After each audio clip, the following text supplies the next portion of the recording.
previous position with the federal government, and he was one of our big supporters. So it's an extreme pleasure for me to introduce him here. After all these years, 2010 when we first put it together, and now we're here 6 years later. Nick Xenos. Thanks, Chris.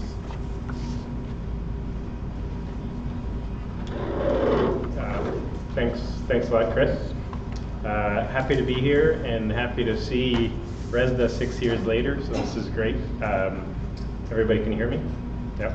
Okay. I'm happy to be here on this topic. I think it's the first thing I'll say is it's quite a hard topic. I actually think there's no easy solutions here. This is one of those things that takes time, and you need to kind of put some effort into it, I guess. So we've been trying to do it, and I know people around the room some people around the room are masters at it, and others are learning and just starting. And so it's one of those things that I think it's one of those things that over my time I've found frustrating, because I've seen lots of communities with problems and issues that they want solved. I've seen lots of researchers that have done really good work and are looking to have an impact with that work, and they don't know who to go to. And I've seen governments make decisions with good or not so good information. And so how do we get all those three players and the myriad of others that Aynslie talked about, because policy isn't just government, making better decisions. And I think a big sort of gap is the networks, making those connections, I guess. So I didn't make any fancy slides or anything, so I'll just say a few of my thoughts off the top of my head, and hopefully that's useful, and I'm happy to have a good discussion. You know, I'm going to talk a little bit about targeting decision makers, policymakers in government, and then I'll talk about NRCan's context a little bit, and NRCan being Natural Resources Canada. And if you like the acronym NRCan, you'll love the acronym, the saying NRCat, who's our mascot. We actually have a mascot. So big hit with kids. My kids love NRCat. So the first thing then, just targeting decision makers. Aynslie did a good job of providing kind of a good overview. So I guess I could just think of a few or provide a few insights. I think the one thing with decision makers or policy makers is you probably want to get a sense of understanding their priorities, and then you want to know your priorities, and then ideally there's some kind of intersection, or else you should be talking to somebody else likely. And that intersection is the important part that makes it valuable, I think. And often we don't know their priorities, and so of the different people making decisions, we need to better understand each other. And then once there is an intersection, then of course you want to look at co-design and co-implementing even the research. And so that at the end of the day, the dissemination, when you come to the time to disseminate and communicate, as Aynslie mentioned, it's not so hard because they're already at the table and they've helped you define the problem. And then of course, we often just talk about dissemination communication, but for me, the most important part, and I'm sure for everybody around the table, the most important part is, so what was the impact? What was the uptake and impact of that research, right? And often we don't get funding for that part, right? We get funding, researchers get the funding to do the research, and then you put it out there, and then the really interesting part starts for policymakers. Then, okay, you know, can we take that information, and then did it make a difference in somebody's life? Did it make the world a better place? And we tend to leave that part out, although that's the part we're all interested in. Otherwise, most of us wouldn't be doing what we're doing, probably. So think about that, I guess, as you're planning your research, and think about integrating that part. And I know in government we're being told to think about that. We even have a cool term, technical term called deliverology that's making its way around Ottawa. If anybody can find that in the dictionary, you let me know. Which is all about, you know, results and impact and uptake. But really, it's what we all make sense of. What difference are you making? So at Natural Resources Canada, one of the things that perhaps folks around the table aren't as aware of all the different components of Natural Resources Canada, so I can tell you a few things as examples. The mandate letters talk about making your priorities clear. This government is made mandate letters public, which is great. So if you want to know what my minister cares about, hence what I care about, you can Google his mandate letter. And Minister Carr's mandate letter says several things that are of interest. One is doing a review of the environmental assessment process, at the National Energy Board review, things like that.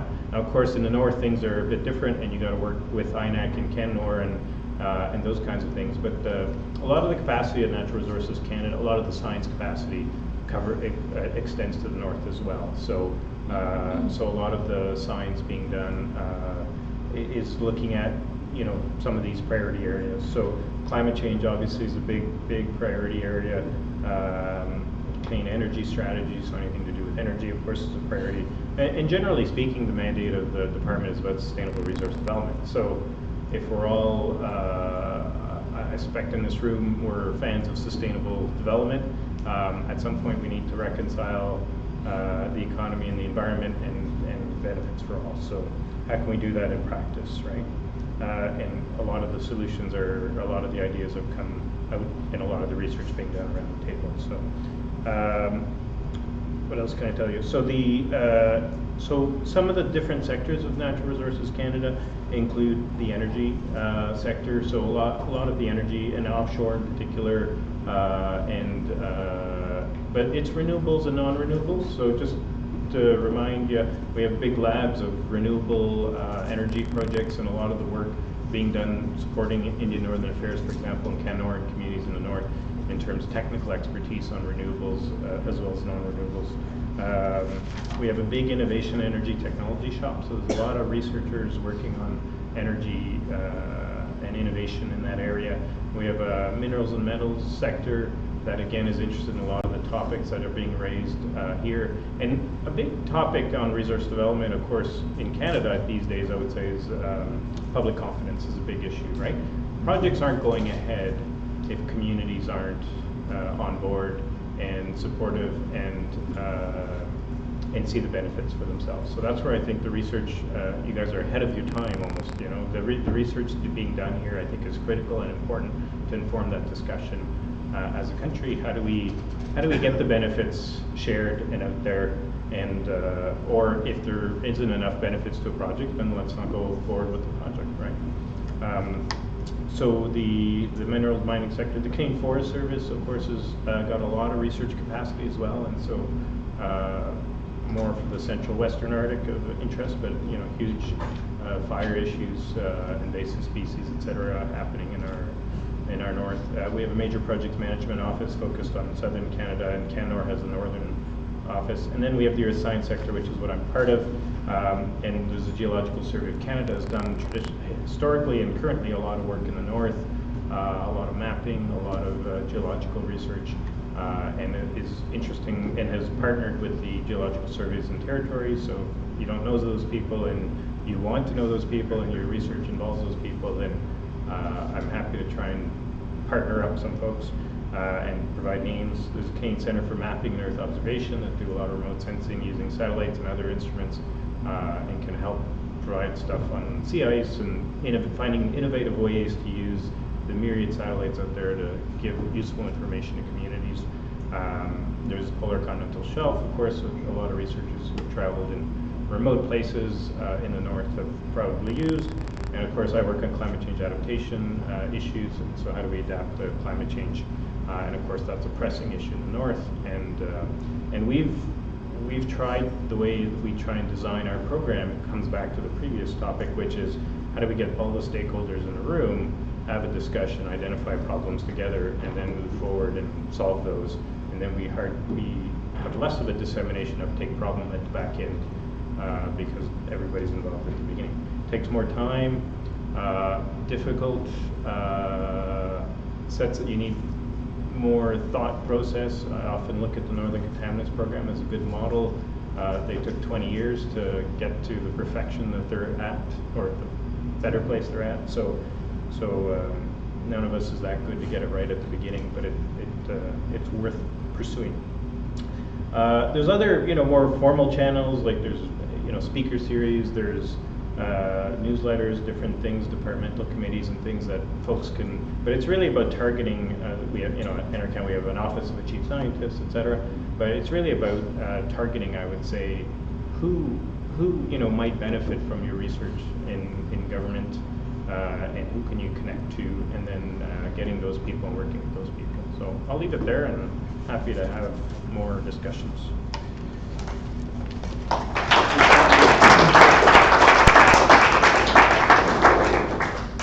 Now we have Jette from INAC to come, who works with knowledge transfer, and I talked to him on the phone briefly, and when I was talking on the phone, he listed off a whole list of things that researchers could do to connect with people in the government. So I'll let him hopefully talk a bit about that.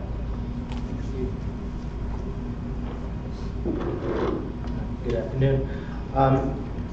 First of all, I just want to take a moment to thank all of you. I apologize, I wasn't able to be here yesterday, and I myself am representing my longtime colleague, Mark Fonda, who met with Chris over the summer and was excited to hopefully be able to attend this workshop until he had a number of unexpected administrative duties foisted on him in the last couple of weeks. So, but I was really excited to discover the depth of work that this network has undertaken over the last few years.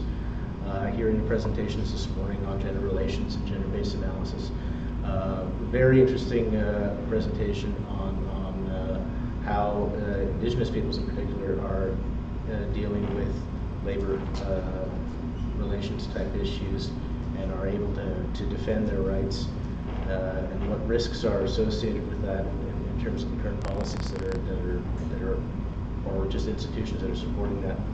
I was excited to read about a presentation that was on the website around modeling community well-being measures in Alaska and the Yukon. That's work that my shop has been very interested in over the years, measuring well-being and just exploring different models of how you do that.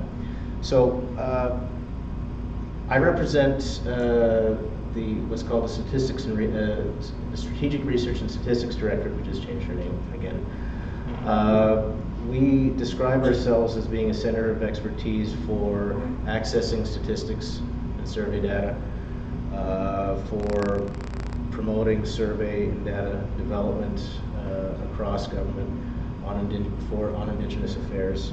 So partnerships with MISTADCAN, partnerships with the First Nations Information Governance Center on new survey instruments like the First Nations Regional Early Childhood Education and Employment Survey, managing research projects, and as Chris mentioned, knowledge transfer, and I'll talk about that a little bit more.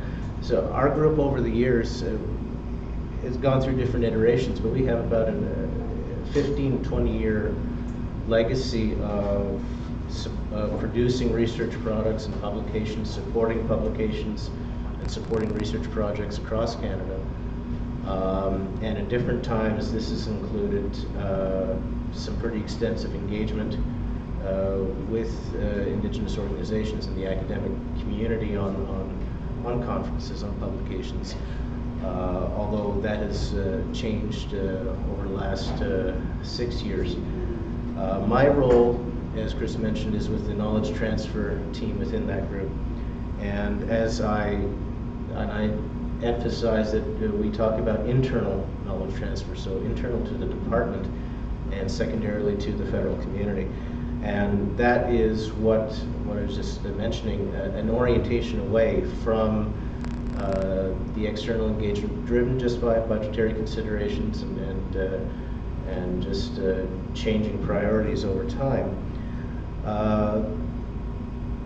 Our mandate was to explore ways, develop ways of connecting research to policy. So for a directorate that historically had been populated entirely by researchers and now was being asked to take this on, we had a lot of learning to do ourselves about this issue that we're supposed to be talking about today. I mean, how do you build those relationships? How do you create those bridges between the research and the policy worlds? Because they are different worlds at times. So two categories of activities that we took on. One, simply just creating different types of more digestible products, and you will have heard about all of these types of things over the years, whether it's trying to distill 20-page or 40-page research reports down to 2- and 3-page summaries or fact sheets, or fancier presentations, more engaging type products, infographics. This has become an important business line for us. Again, basically trying to create products that will catch the policymaker's eye, literally because they, as a practical matter, don't always have the time to sit down and read a 20-page report, let alone a 5-page report. So we try to acknowledge that reality that they face and create products that bridge that. The second piece is just fostering within the department, and more recently now trying to reach back out into the broader federal community, just this community of practice of research users, so Indigenous research users, so literally data users, statistics users, those of us on the research side who are conducting research, but as we're building this community, explicitly connect and explicitly build relationships wherever we can between the researchers and the people in strategic policy, the people in program evaluation, the people in program management, and people who are working in developing relationships with First Nations or other stakeholders in regional offices. So as much as we can, create venues for that. So whether it's an online, whether it's just an online repository with our in-house Government Canada Wiki, GCpedia, or creating a series of brown bag lunch events, and we now do about 24 of these every year, where we will bring researchers in, either patch them in on the phone, or if they can get to a regional office or to our building, we'll set up a video conference and then have people patch in from across all of our regional offices to participate. Try and create some events that specifically target senior managers, senior executives, although that's difficult. Their time is at a premium. And again, whatever we can do to create those opportunities, this has been our assignment, and this is what we've tried to take on. So the first message that I have really quickly is that we're open for business. So recognizing that this group is looking for these opportunities. If you are looking for opportunities to present at a brown bag lunch, to explore a partnership for putting together a little workshop, to take a research project or a research report and have it disseminated via internal newsletters, or have it converted into an infographic, whatever it is, we're here. Reach out to us, reach out to me, reach out to via Chris, and this is our job. This is what we've been tasked with doing, and that's what we're here for. So that's number one. The second thing, though, and I guess my second message may partially undermine my first message, which happens sometimes, is as important that aspect is, and as important as identifying and taking advantage of those opportunities can be. One of the things that we have learned with this, and this has been an experiment for us in developing these types of things, is to avoid the temptation of creating the dopamine hits. And like that, I literally mean, oh, we managed to create a shiny object that got somebody's attention today. Oh, that's awesome. Oh, people came out. We had 12 people come out to our event today. Oh, we had 30 people come out today. That's awesome. Again, we're new at this business of internal knowledge transfer. Our history as a group was doing a lot of combined external and internal engagement. At different points in time, our unit had partnerships that involved researchers sending students to us, so they would do their internships, working with us collaboratively on research projects. We had guys coming in, actually were doing their PhDs and running research out of their university. We had at one point PhDs on staff who had been given adjunct research titular professorships at 2 or 3 different universities, and this took a long time. But these were the relationships where a whole bunch of good stuff got done. And at times it was at the expense of building those internal relationships. But my view is that in the long term, you need to have those very rich and well-developed relationships between researchers in government, researchers outside government, and the policy community that allow for ongoing dialogue, that allow for co-production of research, that allow for exploration of the policy issues around research on an ongoing basis. It shouldn't be a novelty for someone like me or Nick to come out to a workshop and talk about the wonderful world of policy. So, and I'm going to stop in a second. So we have an opportunity at any point in time to just decide what we want that relationship to look like over the long term and take steps to build it. So Aynslie mentioned one, which is open data. And I've been interested in how the academic world has been dealing with the cultural pressures of open information, open research, and open data. Watching this in the economics discipline in particular, the new standards for making data available to support replication studies and so on. That is a very destabilizing phenomenon to academia. We're experiencing it too within government, or we're supposed to be, I should say. The policy directives on open data that have been on the books for a couple of years, that are expanding open government, open research is supposed to be part of it. We don't know what this is going to look like yet, but we hope that it creates an opportunity for a different kind of dialogue than what we've been used to in the past. So if we can explore that and develop that and encourage that in different ways, that's just a great step. So one thing that we've been doing is supporting open access publications wherever we can. So we have I will name drop one partnership, which is an MOU we've had with Western for a few years now, to support the International Indigenous Policy Journal. And I take no credit for this. This is a long-standing partnership that our group had with Western, and they were willing to work with us to get this one off the ground. And it's an excellent publication, and they publish on a Creative Commons protocol. And we support this for a number of reasons, not just because it costs a ton of money to get access to a paywall journal, and we literally can't see a paper sometimes. But in the long term, this seems to be the direction that we're going to be going with. The Government of Canada even has its own version of Creative Commons now. So researchers who take on contracts with the Government of Canada have the option of looking up, it's called a GC Commons type license. I got that wrong. I'm pretty sure I got that wrong. But it does exist. So there is this new openness to openness, and we should be taking advantage of that. The second one I just want to mention briefly is these types of innovative partnership models. And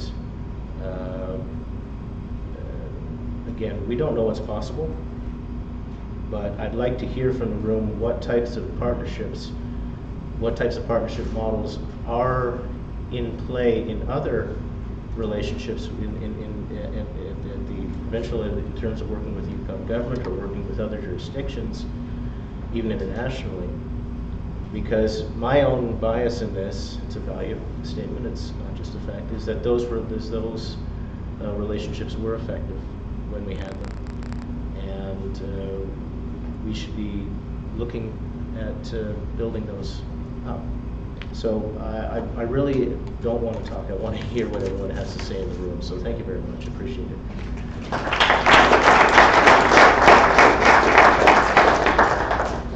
Thank you very much. And finally, our last speaker is someone we all know very well, former Deputy Minister, Ron Sparks.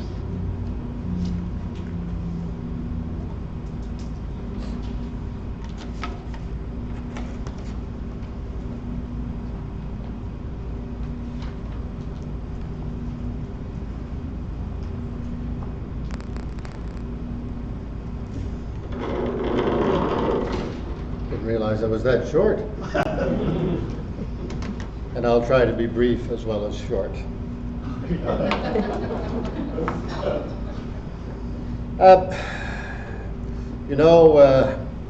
When Chris sent out the little blurb about this particular session, he referenced policy tools that ReSDA might be able to generate for the implementation of some of the research. And yesterday afternoon, when we had the other panel, somebody asked Frances Abel a question about policy. And she said, you know, it's really tough. It's really tough. So when you get a person like Frances Abel, who sets the gold standard for policy development and research, responding in that manner to that particular question, you can be assured it is tough. And for any of you that have worked in government in the area of policy research, you know it's tough. There are policy goals, then there are policy tools to meet those goals, then the policy environment changes.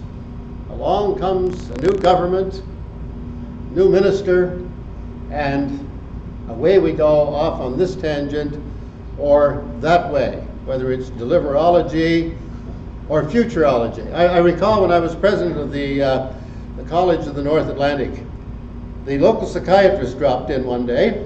He was a very interesting person, and I wondered why he was coming to see me, and actually was quite pleased when he said he was interested in teaching a course in the evening.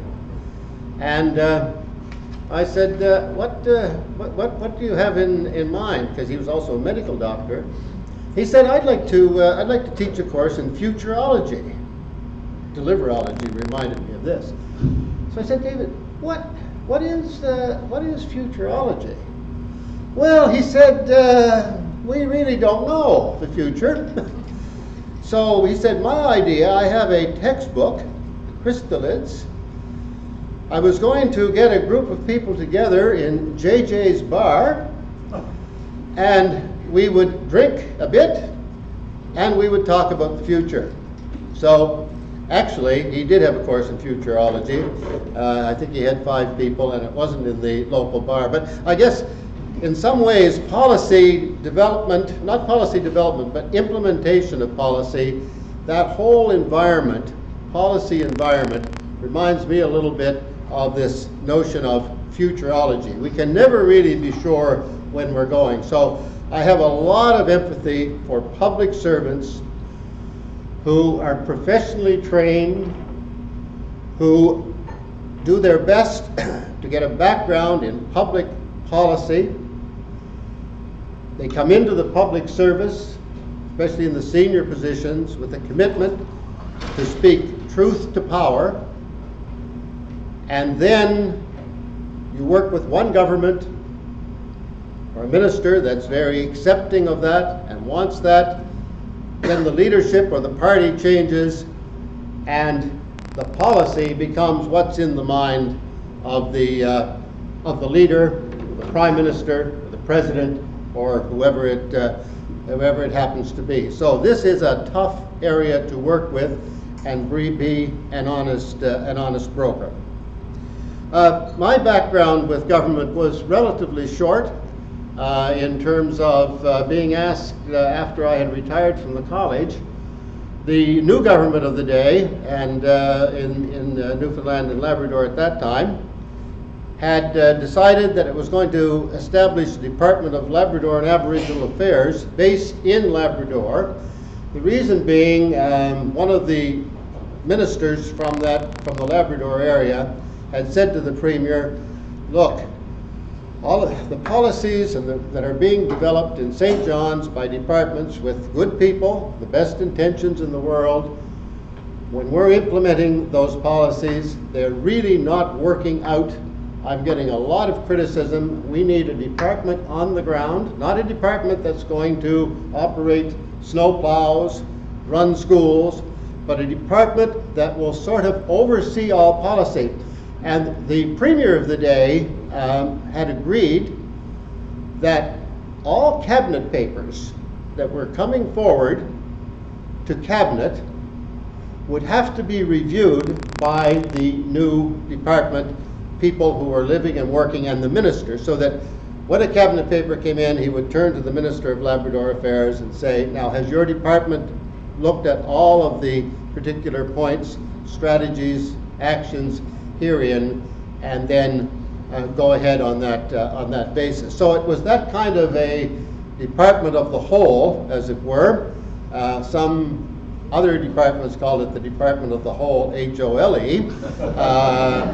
And it did, on occasion, create some conflict because, but we tried to emphasize that, look, to all the other departments, that this can help in the end by the, I hate to, I'm not going to really, well, I will, compare it to the Senate, sort of sober first thought, shall we say, relative to the development or the review of policy that might be implemented in Labrador.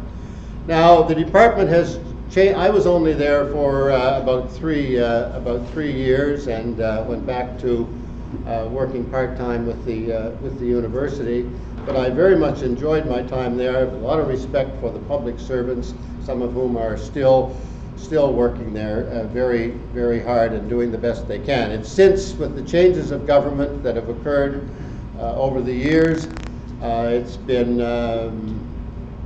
rejigged as not as a department, but as a unit of executive council of the province. But they still do many of the same things, and I think in terms of policy, that regional oversight, regional input, regional review or vetting is very important. So let me get to musing a little bit about what might be an appropriate approach in our region relative to getting some of the ReSDA policy into the minds and churnings of the folks who are working in the region. As Chris said in the little note that he sent out, I don't know how many, if that went to all of the participants or not, Chris, it did. How do we make ReSDA research better known to policy developers? So I have a few ideas myself relative to how we might do this in our region. I think every region will have to approach it somewhat differently. And here's where I'm going with this. I've always been quite interested in this organization known as the Northern Development Ministers Forum.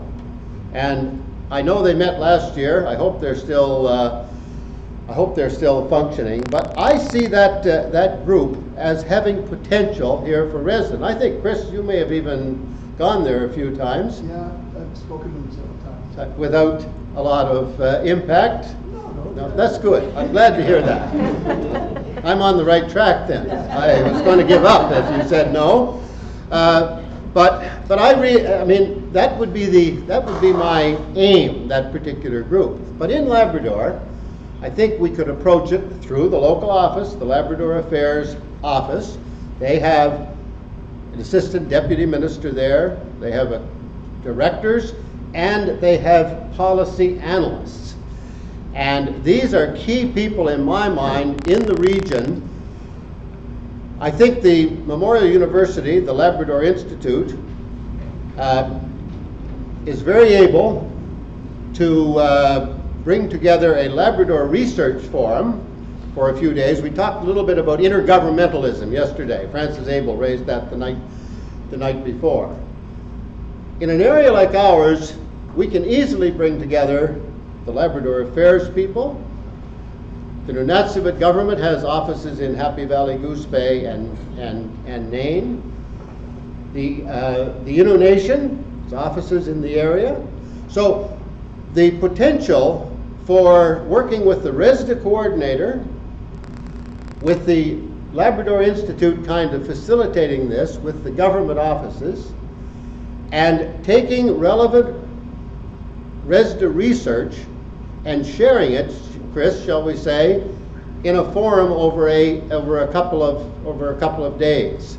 And if you could look at that on an annual basis, and I know the Labrador Institute is planning to move to an annual Labrador Research Forum, to bring the municipal government in. I know the municipal government in Happy Valley Goose Bay has recently developed a research policy and is actively interested. So I believe we could have the municipalities, the Aboriginal and Indigenous governments, and the provincial government, and possibly some federal, and our co-management board operations that are in the area as well, at the table to share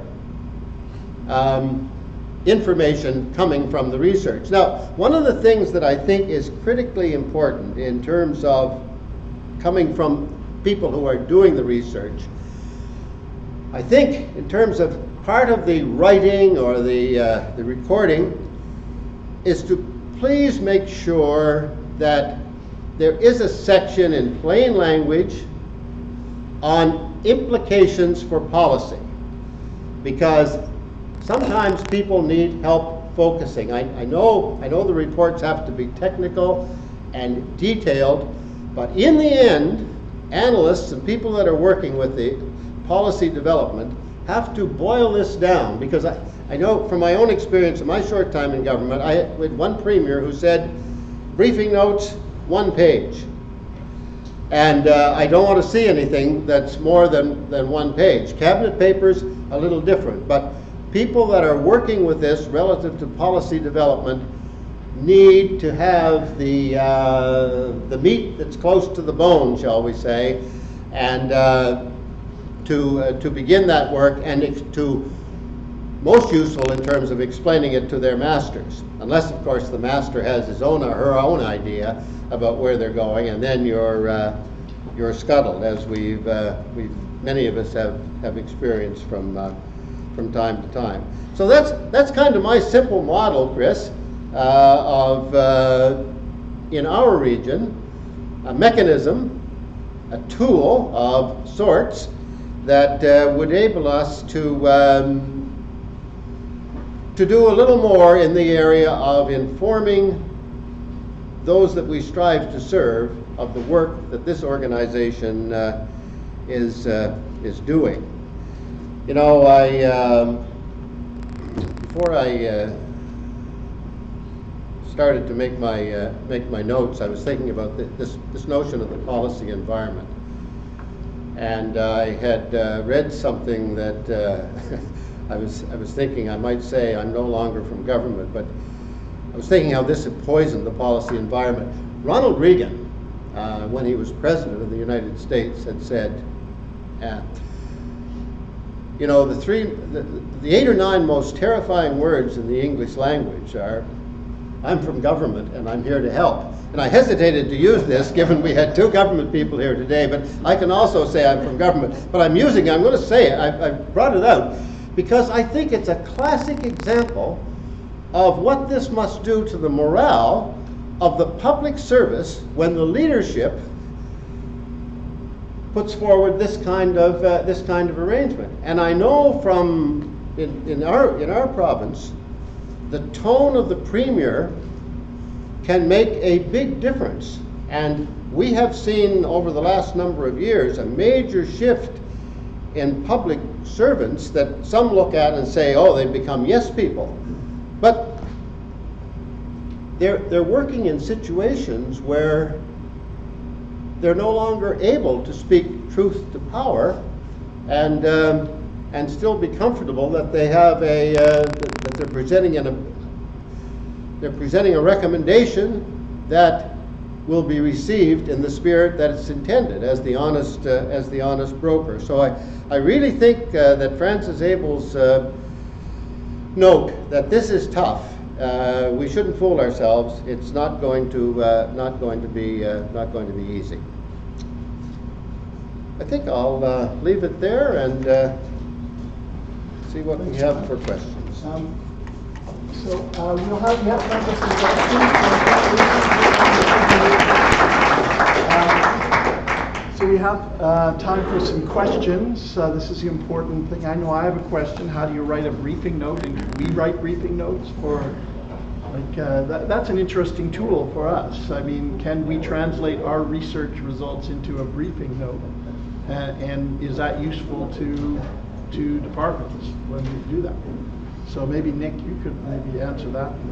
Sure. Should I? I don't know if you want me to speak into the mic. So I guess a basic briefing note would it be useful? Like, I think a one-pager or a two-pager would be useful, or a policy implications paragraph. I think is in a research paper. I often get research papers sent to me, and and I, unlike many policy people, actually like to read them. Ultimately a paragraph would be very helpful, saying, okay, so what does this mean? Because obviously often when we're doing the research, we kind of nuance things, right? And scientists and researchers will nuance things because it depends. This is the experiment, and spend a lot of time showing the methodology of the experiment. The policy people, and when you're talking to other researchers, they care about that. When you're talking to policy people, they just want the sentence at the end that says, okay, so what happened, right? And they will assume that your methodology is sound. A policy person will never question your methodology. They will just assume that, I'm simplifying, but they just want to know, okay, what's the, if you have a good reputation as a good researcher, they really want to know, okay, what's the bottom line? Should something change? What's the problem? How should we, so a briefing note, in a policy sense would say, here's the issue, here's the problem, here's the analysis, summarized in 3 or 4 or 5 bullets, believe it or not, and then what we recommend, basically. Now, in ArcticNet, they did things like regional syntheses, and so a synthesis type of a document might be helpful to say, here's 3 or 4 key themes in the ReSDA research, and here's a synthesis of many of the research, and that could be useful as well, or maybe one document that brings that together, so that you can actually, and then if you want to target who you're talking to, so if you're talking to the mining folks or the energy folks or the communities or different levels of government, all of them are you want to work with them and say, okay, what's useful to you in terms of how you produce that. Some ideas. Ainsley, do they use briefing notes in Yukon Government? Maybe you can say a few words. Yeah. Of course, I think a summary is really important, but I think if that's like the extent of the dialogue, and it's it's an email that sends off a 2-page summary and that's that, it's probably not going to be very effective. I think it's important to, again, it's this whole being the person who's on someone's speed dial, so they know to call when an issue's come up and they want to cite some of your analysis. It's paying attention.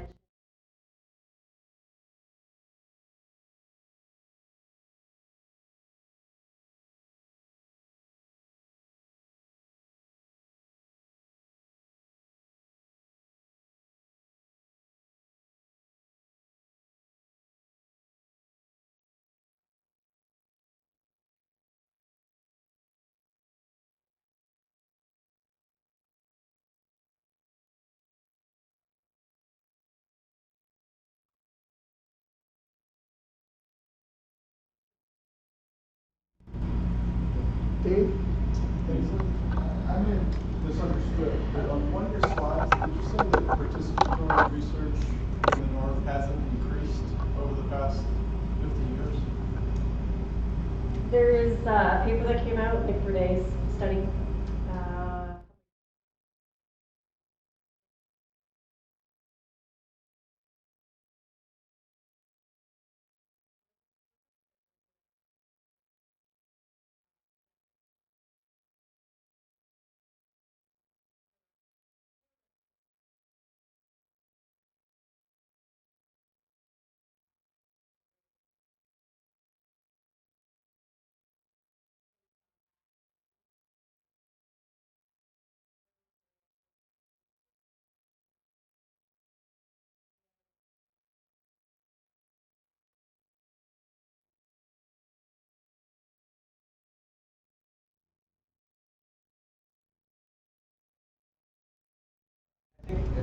to the briefing notes. I think it's a great idea to communicate our work.